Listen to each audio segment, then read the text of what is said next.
Será que o Mar Negro realmente esconde algum segredo? Ele é um mar quase totalmente cercado por terra, conectado ao Mar de Mármara pelo Estreito de Bósforo e mais adiante ao Mar Mediterrâneo, através do Estreito de Dardanelos. Durante milênios, as pessoas cruzaram essas águas em veleiros, depois em navios a vapor, balsas, cruzeiros luxuosos e até submarinos, explorando cada canto do Mar Negro. Por isso, à primeira vista, parece difícil imaginar que ainda haja algum mistério escondido por ali. Olá, pessoal! Mas já pararam para pensar por que o Mar Negro é frequentemente associado ao dilúvio descrito na Bíblia? O mais impressionante é que essa ligação entre o Mar Negro e o dilúvio é real. Pesquisas científicas recentes confirmaram essa conexão com base em evidências sólidas e praticamente incontestáveis. Claro que, como sempre acontece na ciência, ainda existem estudiosos que contestam essa ideia. Seja bem-vindo ao nosso canal. Esse é o Pipa e eu sou o Deluca. E agora, vamos juntos desvendar esse mistério.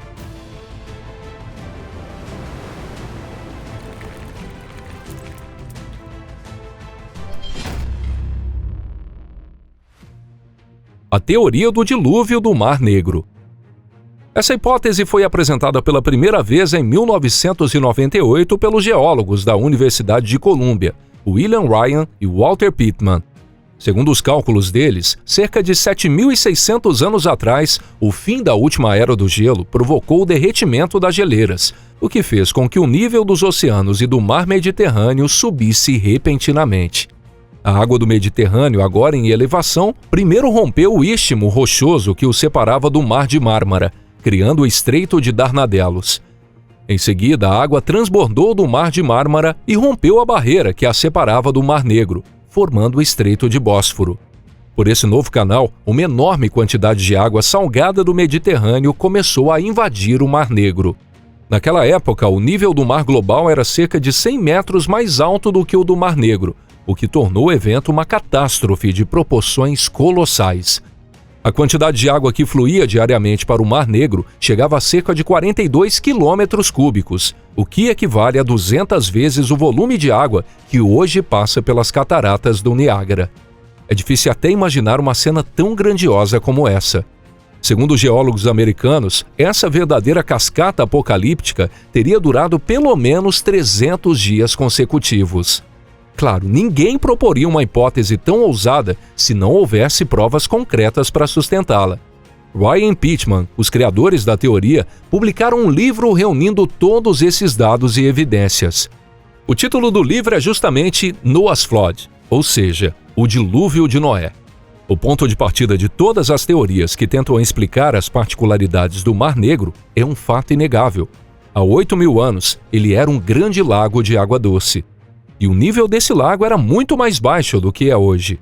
Uma das hipóteses sugere que no fim da Era do Gelo, a água do Mediterrâneo invadiu esse lago devido à elevação do nível do mar e também a um intenso movimento tectônico que teria aberto o caminho pelo Estreito de Bósforo. O mais curioso é que esse processo de salinização do Mar Negro continua até hoje. A camada superior, mais próxima da água doce, ainda ecoa pelo Estreito de Bósforo em direção ao Mediterrâneo. Mas nas camadas mais profundas ocorre exatamente o contrário. A água salgada e mais densa do Mar de Mármara penetra o Mar Negro e se acumula em suas regiões mais profundas. Dessa forma, duas correntes se cruzam dentro do Estreito de Bósforo, cada uma indo em direção oposta. No entanto, a corrente da superfície é bem mais forte do que a que vem de baixo. Isso acontece porque vários rios despejam grandes volumes de água doce no Mar Negro. Embora esses rios tragam mais água do que aquela que evapora da superfície, ainda não é o suficiente para equilibrar toda a perda de água doce. Como resultado, a água salgada continua entrando pelas profundezas e empurrando a água doce para fora, tornando o Mar Negro cada vez mais salgado. O grande dilúvio de Noé. Mas afinal, por que o dilúvio entra nessa história? Segundo Ryan e Pittman, o grande dilúvio teria origem nesse gigantesco alagamento do Mar Negro. E é bem provável que o enorme fluxo de água que criou o Estreito de Bósforo tenha dado origem a diversos relatos e mitos. Isso porque às margens do lago que existia onde hoje é o Mar Negro, havia todas as condições ideais para os primeiros Homo sapiens. e até para neandertais antes deles se estabelecerem. A fertilidade dessas terras era compatível à de regiões como a Mesopotâmia e o Egito, onde surgiram as primeiras civilizações.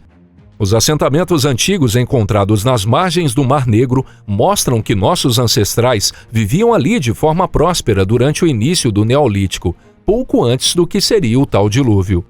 Em outras palavras, enquanto grande parte da Europa ainda estava coberta por gelo, as regiões ao norte do Mar Negro já ofereciam condições de vida surpreendentemente agradáveis para a época.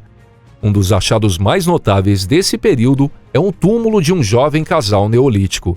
A jovem enterrada ali teria sido uma espécie de sacerdotisa. Isso porque seu osso do dedo mínimo havia sido removido, algo que provavelmente tinha um significado ritual. E o mais marcante é que esse enterro aconteceu pouco antes do grande dilúvio. De acordo com o livro de geólogos americanos, a água avançava a uma velocidade impressionante, cerca de 400 metros por dia. Era o equivalente a 200 cataratas no Niágara despejando água pelo Estreito de Bósforo, fazendo o nível do Mar Negro subir, em média, 35 centímetros por dia. Como resultado, o litoral do Mar Negro avançou quase 100 quilômetros ao norte, e a antiga linha costeira foi completamente engolida pelas águas. Um dos indícios dessa antiga costa são fósseis de deltas fluviais ramificados, formados pelos rios que desembocavam no antigo lago. Em 1998, uma equipe de exploração liderada por Giles Lyricolais, com apoio de William Ryan, analisou 4.500 quilômetros do fundo do Mar Negro para tentar identificar os traços dessa costa submersa.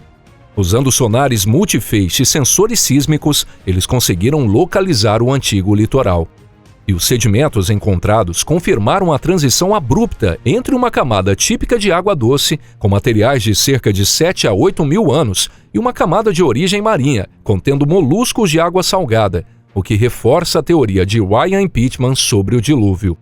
É claro que um evento tão extremo ficou gravado na memória coletiva, primeiro transmitido oralmente e depois por escrito, sendo passado de geração em geração até chegar a nós como o Grande Dilúvio. No entanto, os estudos mais recentes mostram que o evento teria ocorrido cerca de 1000 anos antes do que se pensava.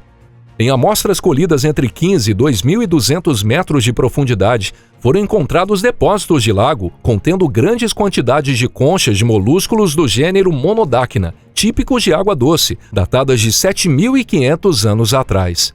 Também foi identificado que entre esses moluscos e os organismos marinhos atuais, houve um período de transição com espécies intermediárias. Com base nesses dados, pesquisadores franceses concluíram que o dilúvio teria acontecido há cerca de 8.500 anos. A teoria da elevação gradual do nível do mar.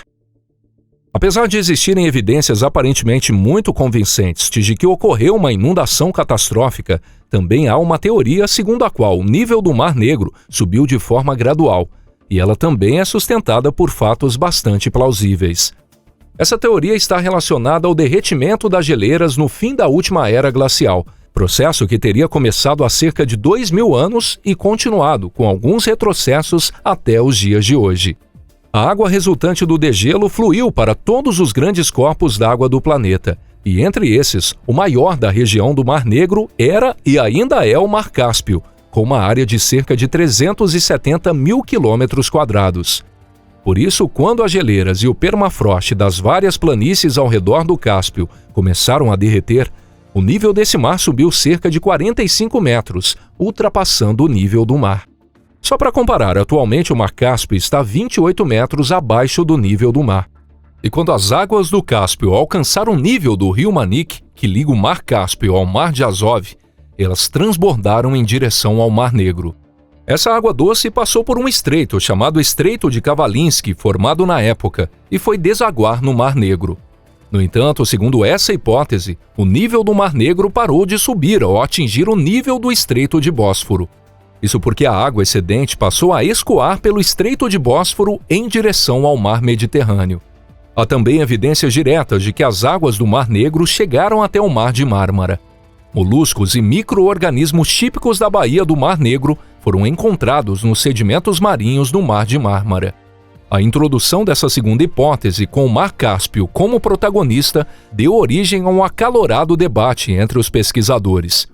Inclusive, uma editora de Nova York publicou uma coletânea de artigos científicos intitulada A Questão da Inundação do Mar Negro, onde diferentes especialistas defendem pontos de vista bastante variados. Mas o que ainda não está claro é como o Mar Negro se tornou salgado após a entrada em massa da água doce do Mar Cáspio. Porém, se lembrarmos que o fundo do Mar Negro passou a receber águas salgadas pelo Estreito de Bósforo e que esse processo dura pelo menos 7.500 anos, a salinização gradual do mar começa a fazer mais sentido. Diante desse impasse entre a teoria da inundação abrupta e da elevação progressiva do nível de água, é possível que a verdade esteja justamente no meio do caminho.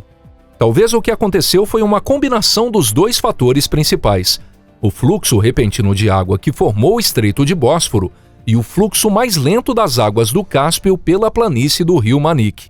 Ainda assim, parece que a teoria da inundação do Mar Negro continua tendo um pouco mais de peso no debate científico. Mas então, por que será que quase não existem vestígios de assentamentos neolíticos naquela faixa fértil da Terra, com mais de 100 quilômetros de largura entre o litoral atual e o litoral anterior do Holoceno?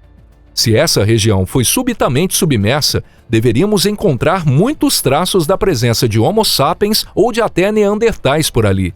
No entanto, esses vestígios simplesmente não aparecem. Segundo alguns especialistas, a explicação pode ser o fato de que esses assentamentos estão submersos e soterrados por camadas espessas de sedimento. Claro que seria possível tentar localizá-los por meio de perfurações. Mas como escolher o ponto exato para perfurar? Seria como tentar encontrar uma agulha num palheiro. Só nos resta torcer para que algum dia alguém encontre uma solução para esse dilema. E se você curtiu o nosso vídeo de hoje, não esqueça de deixar seu like e compartilhar em suas redes sociais. Muito obrigado por assistir. Um forte abraço e até a próxima, pessoal. Tchau, tchau.